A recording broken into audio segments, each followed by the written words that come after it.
71 years ago, on a bright, cloudless morning,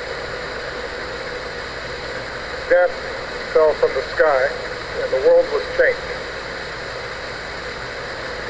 A flash of light and a wall of fire destroyed a city. It demonstrated that mankind possessed the means to destroy itself. Why do we come to this place? To Hiroshima.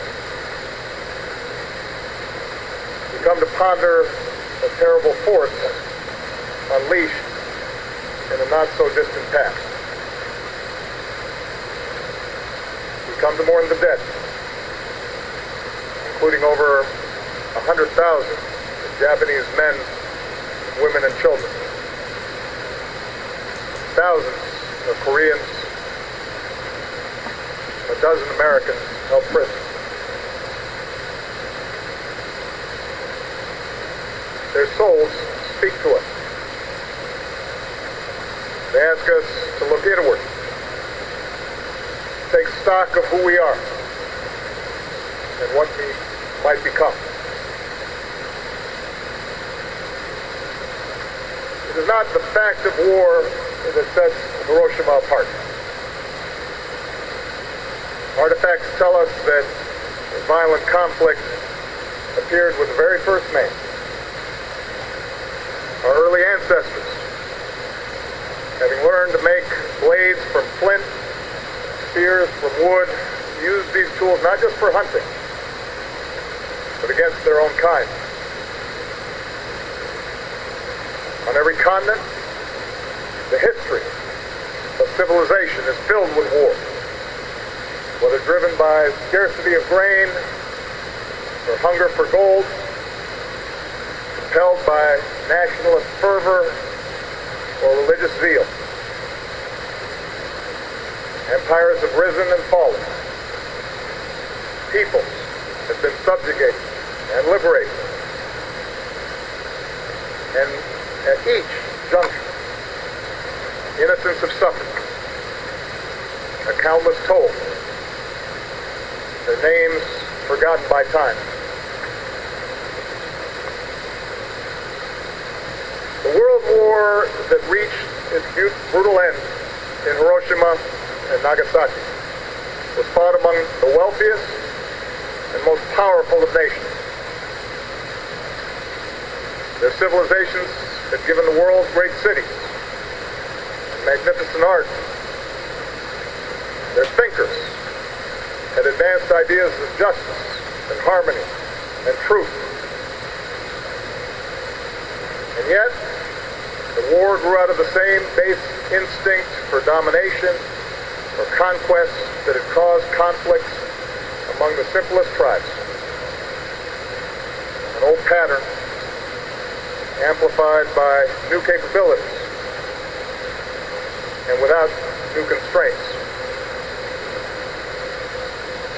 In the span of a few years, some 60 million people would die. Men, women, children. No different than us. Shot, beaten, marched, bombed, jailed, starved, gassed to death.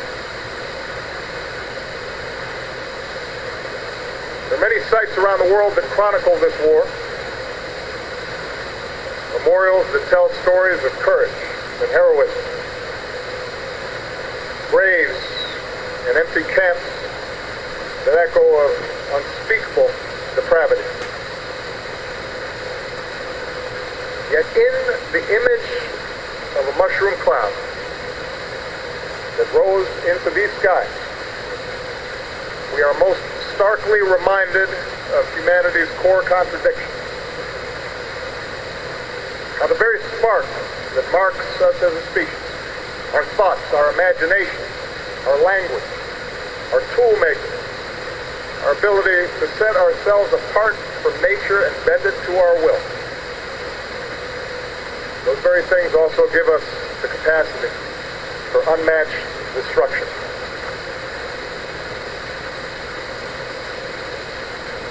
How often does material advancement or social innovation blind us to this truth?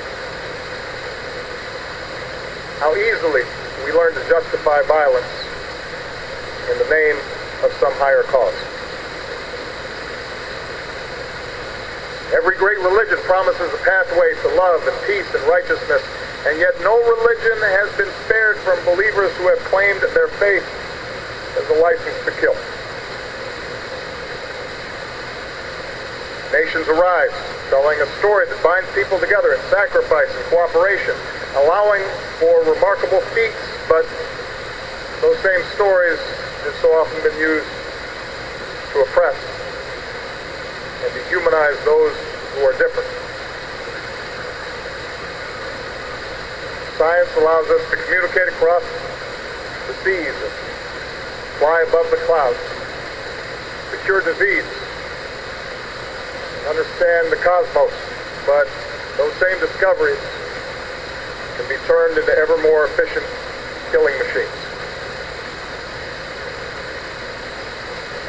The wars of the modern age teach us this truth. Hiroshima teaches this truth. Technological progress without an equivalent progress in human institutions can doom us. The scientific revolution that led to the splitting of an atom requires a moral revolution as well.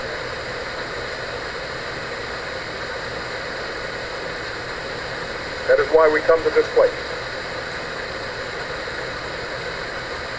We stand here in the middle of this city and force ourselves to imagine the moment the bomb fell. We force ourselves to feel the dread of children confused by what they see. We listen to a silent cry. We remember all the innocents killed across the arc of that terrible war and the wars that came before, and the wars that would follow.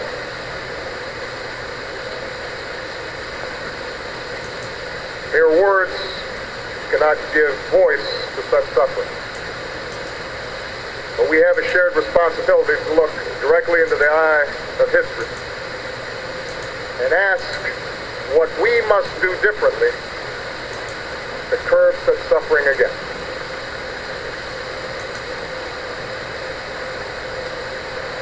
Someday, the voices of the Hibakusha will no longer be with us to bear witness. But the memory of the morning of August 6, 1945 must never fade. That memory allows us to fight complacency. It fuels our moral imagination. It allows us to change. And since that fateful day, we have made choices that give us hope. The United States and Japan forged not only an alliance, but a friendship that has won far more for our people than we could ever claim through war.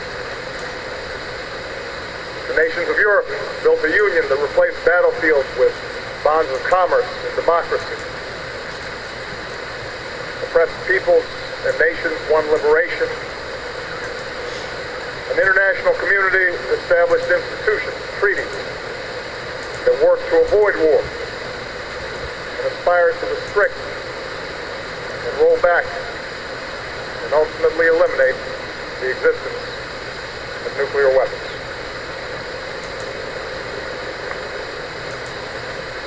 Still, every act of aggression between nations Every act of terror and corruption and cruelty and oppression that we see around the world shows our work is never done. We may not be able to eliminate man's capacity to do evil. So nations and the alliances that we form must possess the means to defend ourselves. But among those nations like my own that hold nuclear stockpiles, we must have the courage to escape the logic of fear, pursue a world without them. We may not realize this goal in my lifetime, but persistent effort can roll back the possibility of catastrophe.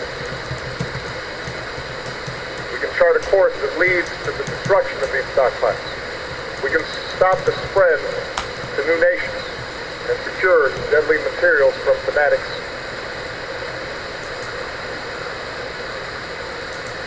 And yet that is not enough. But we see around the world today how even the crudest rifles and barrel bombs can serve up violence on a terrible scale. We must change our mindset about war itself to prevent conflict through diplomacy and strive to end conflicts after they've begun. To see our growing interdependence as a cause for peaceful cooperation and not violent competition. To define our nation not by our capacity to destroy, but by what we build. And perhaps above all, we must reimagine our connection to one another as members of one human race. For this too is what makes our species unique. We're not bound by genetic code to repeat the mistakes of the past. We can learn. We can choose. We can tell our children a different story. One that describes a common humanity. One that makes war less likely and cruelty less easily accepted. We see these stories in the Hiroshima. The woman who forgave a pilot who flew the plane that dropped the atomic bomb because she recognized that what she really hated was war itself. The man who sought out families of Americans killed here because he believed their loss was equal to his own.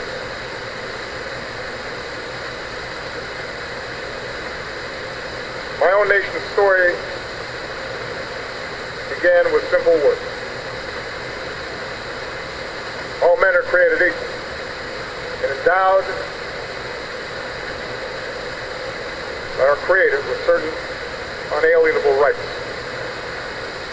including life, liberty, and the pursuit of happiness. Realizing that ideal has never been easy, even within our own borders, even among our own citizens.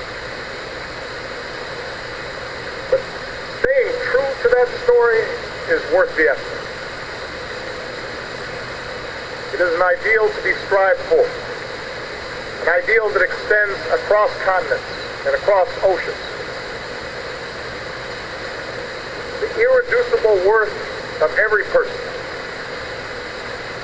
the insistence that every life is precious,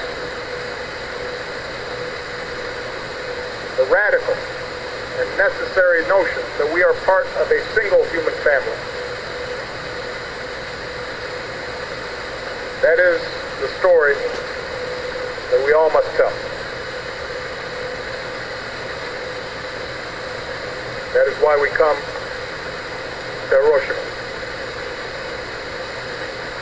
So that we might think of people we love. The first smile from our children in the morning. the gentle touch from a spouse over the kitchen table. The comforting embrace of a parent.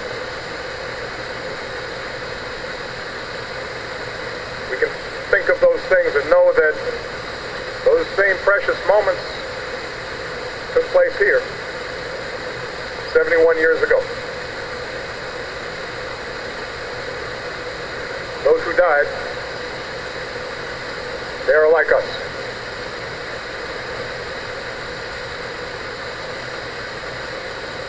Ordinary people understand this, I think. They do not want more war. They would rather that the wonders of science be focused on improving life and not eliminating it.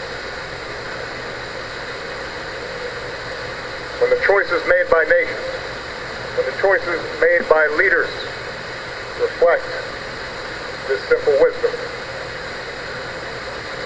then the lesson of Hiroshima is done.